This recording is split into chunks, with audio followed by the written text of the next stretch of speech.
Our next guest comes to us from the Chicago White Sox and is the Director of Youth Baseball, overseeing programming in the Chicagoland area. He's a former big leaguer himself. Michael Huff joining the show. Thanks for coming on. Oh my gosh, so excited to be here. I know that this is a really big day and it's a really fun day for all these athletes. How much enjoyment do you get going to the fields and kind of seeing just all the great stuff that's going on? Well, it brings back such great memories of when I played and having my father, my mom there watching the games and seeing the excitement, the joy of the game for these kids. And again, in Naperville, the parents do a great job. The Little League does a great job of making sure everything is balanced where the kids are getting instruction, trying to get better. You want to win the games, but it's not winning the games at all costs. So it's just, for me, when I come out and see these kids, just very exciting. Now, the White Sox play a huge part in this, and I know this is a point of pride both for Naperville Little League and for you guys, is this fantastic partnership. So can you kind of describe how this came to be, and what exactly is it? Well, we do a couple things with the Little League. The first is we have been able to provide jerseys and hats to all the kids from the first level all the way through the oldest kids, and that's part of a jersey program the White Sox started, I want to say maybe 7-8 years ago, with just 4 leagues. As they began to expand, they reached out to our organization, my division organization within the White Sox, the youth baseball, and said, if we're looking to expand to other communities, other little leagues, can you tell us a couple that do it right? And for us, it was very easy to say Naperville, definitely. And so what we've been able to do is provide these uniforms and hats, allowing the Naperville Little League to reinvest some of those monies into the fields, into the dugouts, into equipment, into development, where again, the board, Mike, Lisle and Aurora, have reached out to us to say, pre-season, can you do some coaches clinics for the parents? Or pre-season, can we do some clinics for the kids? And those types of things, the kids get a little bit more instruction before the season starts. As they're coming out of basketball, wrestling, hockey, start to get those baseball legs. And so we're a part of that component that helps get the kids ready for the seasons. Kind of brush off the cobwebs. Exactly, which is always nice. You're a baseball man through and through, so I'm sure you enjoy just seeing every single skill level going through the process and going through these camps.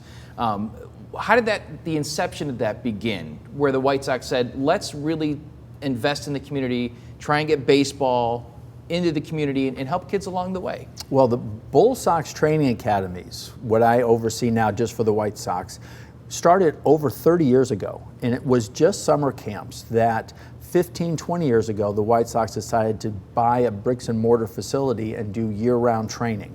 Through COVID, unfortunately, one of the casualties, but that component of reaching out to the community started 30 years ago in the summer. The Jersey program, like I said, I want to say maybe 6 to 8 years ago, that began to say, how do we get a deeper relationship with a couple of these communities? And really trying to focus on the communities, again, that have a solid volunteer board, that are not winning at all costs, that are still saying, let's keep things in-house.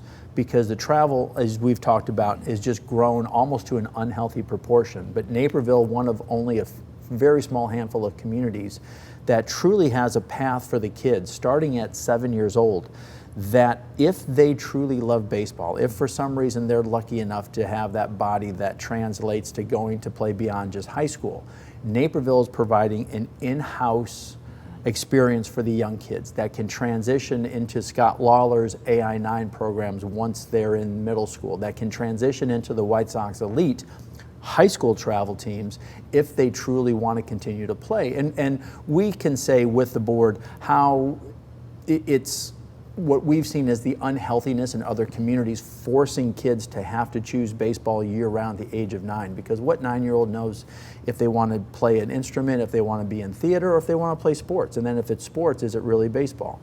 So knowing that the Naperville board really tries to provide a well-rounded experience for the kids, knowing that we get to be a small part of it, just as we talked, as you mentioned earlier, how exciting it is for the days like we're having today. Well, that's fantastic. And growing up and being an athlete, a former athlete, I should say. I don't exactly. I'm a former athlete too, so it's okay. But I thought there was always going to be a rebound because you started getting specialization in certain sports. And like you said, you have to pick and choose really early on. So it's really nice that you guys provide that path.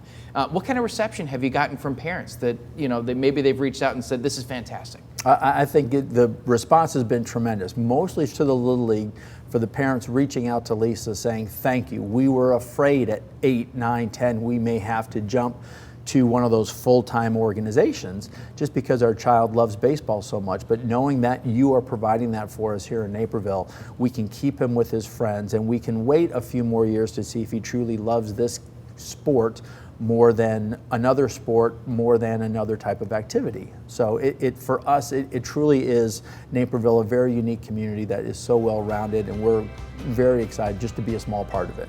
Exciting year in 2021. Thank you so much for hopping on and joining us today. Thank you very much for having me.